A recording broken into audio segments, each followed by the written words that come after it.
Hi, hope you're having a great day wherever you are. Today, I just want to touch on one news, right?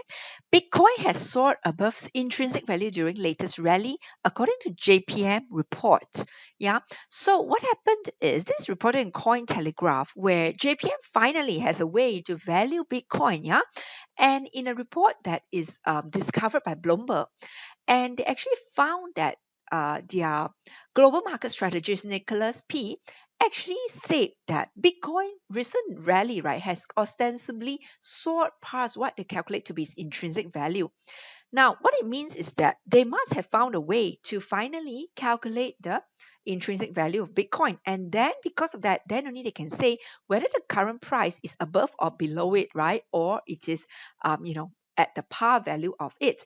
Now, this is very interesting because it's been a long time, right, where JPM always has been said Bitcoin is a con game, right? It's always a con game given that right then, but now that they finally have a report to actually calculate what is its fair value, right, based on a few parameters including its cost of production, based on some estimated computational power, how much power is needed to mine cryptocurrency, how much power is needed to create electricity cost, and hardware energy efficiency, right? And that's how they can come up to say that. Yeah.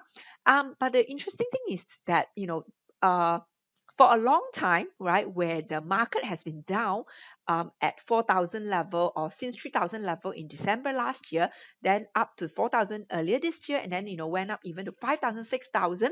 This report didn't come out. But now when prices is kind of like, it's looking like it's coming out of the bear market and looking like it's going to go up the rally, right?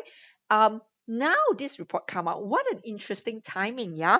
And I also just want to highlight something that happened in 2 years ago as well. September 2017, Jamie Dimon also slams Bitcoin as a fraud then, right? This is again according to the Bloomberg report. And 3 days after that, I don't know whether you want to call it coincidence or what, right? But 3 days after that, look at the date. September 13, 2017, September 16, 2017, same report, they found that, right, JP Morgan buys the dip after the boss calls Bitcoin a fraud. And what happens when Jamie Dimon slams Bitcoin as fraud? When the news was first reported back in September 13, 2017, prices of Bitcoin actually dropped 24%. Yeah. And after that drop, 3 days later, they are found buying the dip. This is actually, something that was in Europe, where they actually found that a Bitcoin fund, yeah, and who are the biggest buyer is here? Morgan Stanley and JP Morgan company are the biggest buyer of Bitcoin. Well, it can be for themselves, it can be for their clients, but regardless, after something you call a fraud, right? Would you also buy for your clients? This is very, very, very, so it's a big controversy. That's what I personally think. Similarly, January 25th, 2018 as well, George Soros from Davos has called Bitcoin is a typical bubble. But what happens again? Just about 1 week after that, in April 6, 2018, George Soros prepares to trade cryptocurrency. He has actually given his approval to his family offices to start, trading cryptocurrency. Yeah. Similarly, Goldman Sachs in February 7, 2018 as well, they have said that most cryptocurrencies will crash to zero, right? But what happens similarly, September 6th, just 3 days after that, they are found, right, that their bank is said to be working on a Bitcoin derivative product for their clients. And each time this news came out, right, when it is a scary news like this, right, there where famous people in the traditional financial world slam Bitcoin, right? George Soros, after he slammed, the price of Bitcoin dropped 44% down, plunged.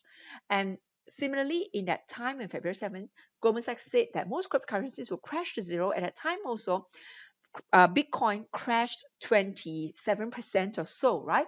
So all this, honestly, I think, right, is just a controversy, my personal opinion again, right?